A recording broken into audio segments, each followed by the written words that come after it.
मालूम है मनुष्य सब कुछ नहीं कर सकता, लेकिन परमेश्वर सब कुछ कर सकते हैं। आमीन। बाइबल में पढ़ते हैं, जब पवित्र शास्त्र बाइबल में पढ़ते हैं, यहां पर लिखा है, देखो एक कुंवारी गर्भवती होगी और एक पुत्र जनेगी और उसका नाम इमैनुअल रखा जाएगा, जिसका अर्थ है परमेश्वर हमारे साथ है। यानी कि परमेश्वर अब इस पृथ्वी पर कदम रखने जा रहे थे एक औरत के द्वारा, और उस पृथ्वी पर कदम रखने के लिए जरूरी था परमेश्वर मनुष्य बनते। उनकी उपस्थिति हर जगह है, लेकिन अब परमेश्वर मनुष्य के साथ आमने सामने बात करना चाहते थे। उसका जरिया यह था मनुष्य, एक औरत। तो मरियम को चुना गया और मरियम के पेट में दुनिया का सृजनहार आया, ताकि एक मनुष्य बन के जन्म ले सके। और एक ऐसी कुंवारी का मतलब है किसी भी पुरुष ने उसको छुआ नहीं। देखो ये क्या संभव है, ये कुंवारी गर्भवती हो जाए, जिसको कभी कोई पुरुष से कोई संबंध नहीं, किसी आदमी से संबंध नहीं, कैसे वो गर्भवती हो सकती है? कोई मेडिकल साइंस का मदद नहीं किया गया, आजकल जैसे टेस्ट ट्यूब बेबी होता है कहीं, इन कोई भी ऐसी चीज नहीं, लेकिन एक कुंवारी गर्भवती हुई।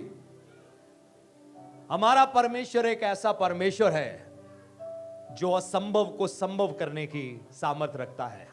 आमीन। बहुत सारे लोग कहते हैं तर्क करो, तर्क यानी कि लॉजिक।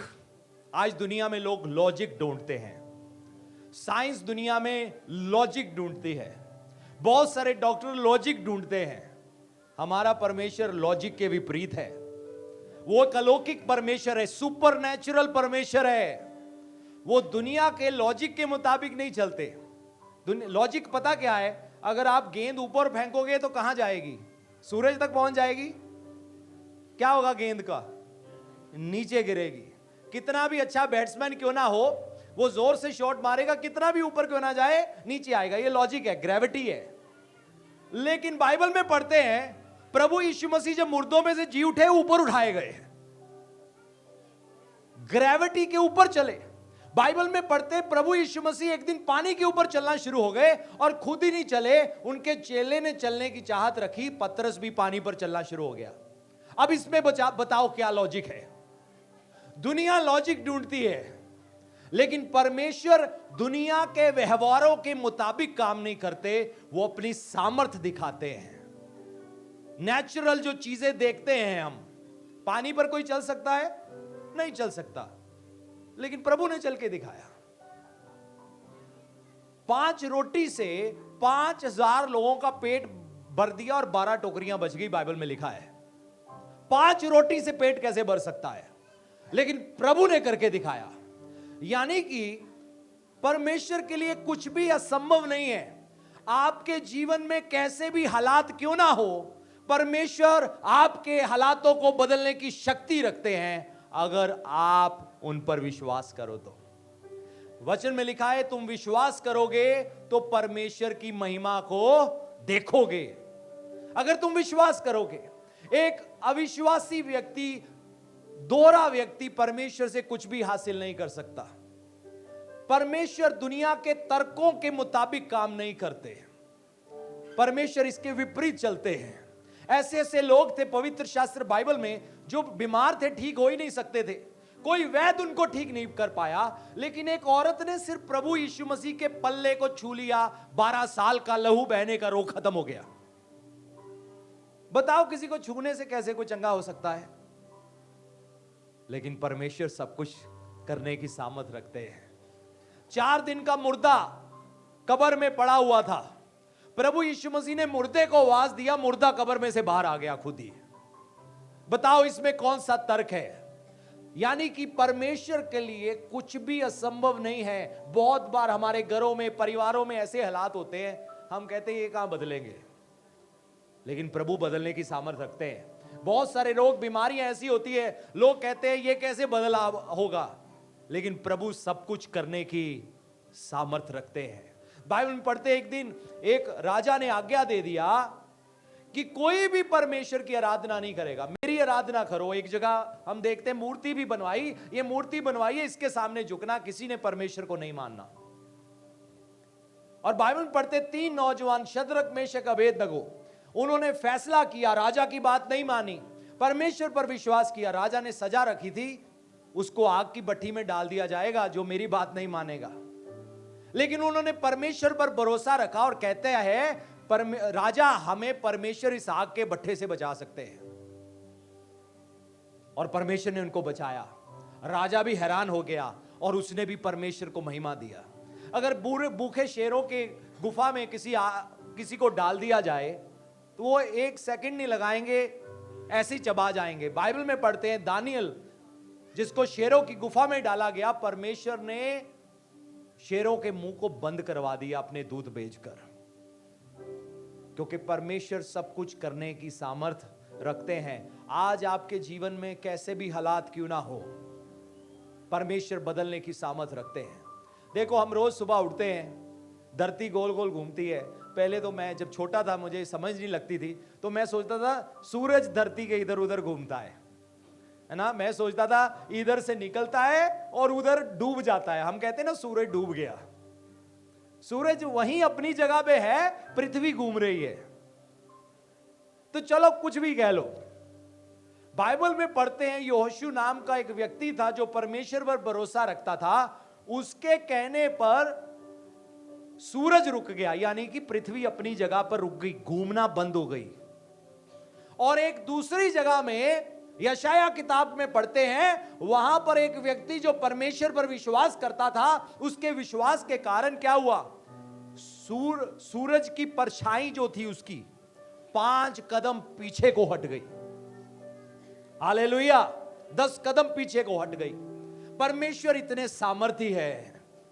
और यहां पर मैं बात कर रहा हूं प्रभु यीशु मसीह की, जिन्होंने आकर इस संसार में अपनी सामर्थ को जाहिर किया, जो इस संसार में आए पापी इंसान के लिए अपनी जान देने के लिए, ताकि हम लोग जो पापों में भटके हुए हैं, हमें एक नई उम्मीद मिल जाए, नई आशा मिल जाए, नई जिंदगी मिल जाए। आज आपके हालात क्यों भी कैसे भी क्यों ना हो, मैं आपसे एक बात कहूंगा, आज विश्वास करो।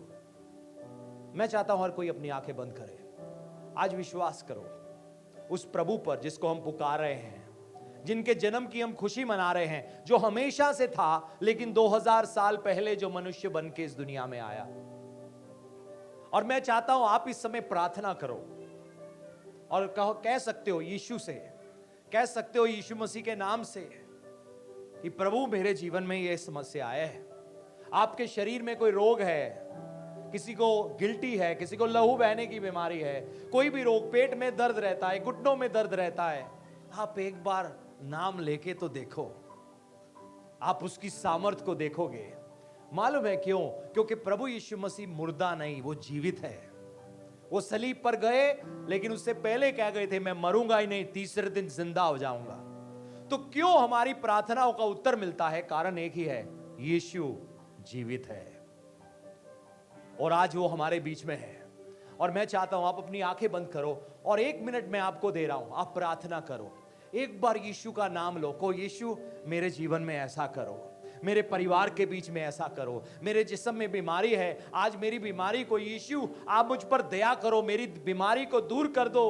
मैं परेशान हूं, मुझे सिर दर्द रहता है, मुझे तकलीफ रहती है, मेरे घर में पैसा नहीं है, मेरे घर में लड़ाई झगड़ा रहता है। एक बार यीशु से कह के देखो। मैं आपको 1 मिनट दे रहा हूं।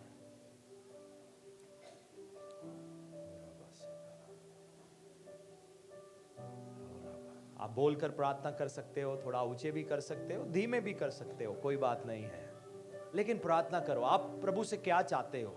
अगले साल अपनी जिंदगी में क्या होते हुए देखना चाहते हो? आपको क्या चाहिए? एक दिन प्रभु ने पीछे पलटकर अपने चेले से पूछा, तू क्या चाहता है? आज प्रभु पूछते हैं, तुम क्या चाहते हो सकता है कोई कहे मुझे प्रभु पैसा नहीं है, हो सकता है कोई कहे नौकरी नहीं है, मेरी तंदुरुस्ती नहीं है, प्रभु आपको देंगे। हो सकता है कोई कहे प्रभु मुझे आप चाहिए। वो तो सबसे अच्छा है, क्योंकि जब यीशु ही आ गया उसके साथ सब कुछ आ जाता है। बाइबल में लिखा है, पहले तुम परमेश्वर उसके राज्य धार्मिकता की खोज करो, बाकी सारी चीजें तुम्हें मिल जाएंगी। प्रार्थना करें कुछ समय के लिए। ओ वर्शिप यू जीसस।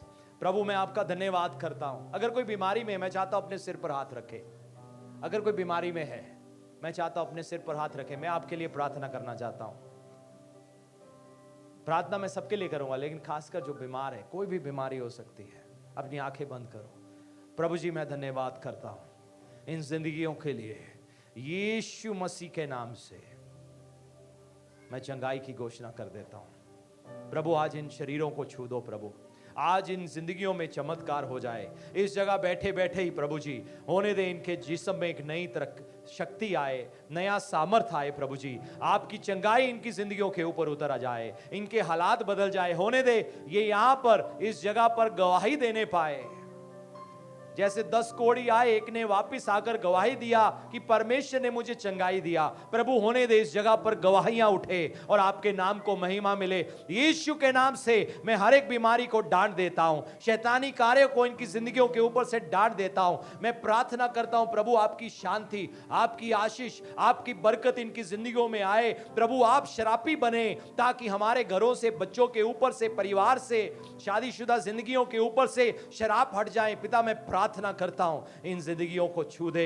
आप असंभव को संभव करने वाले परमेश्वर हैं। होने दे प्रभु जब आज ये यहां से वापस जाते हैं, ये अकेले नहीं जाएं, आप इनके साथ जाना प्रभु। ये लेकर जाएं, ये कहें वेलकम यीशु मसीह, आपका मेरे घर में स्वागत है, आपका मेरी जिंदगी में स्वागत है, आपका मेरे इस शरीर में स्वागत है। मेरे दिल में आ जाओ, मुझे आपकी जरूरत है। हाँ हाँ हाँ हाँ हाँ हाँ हाँ हाँ ले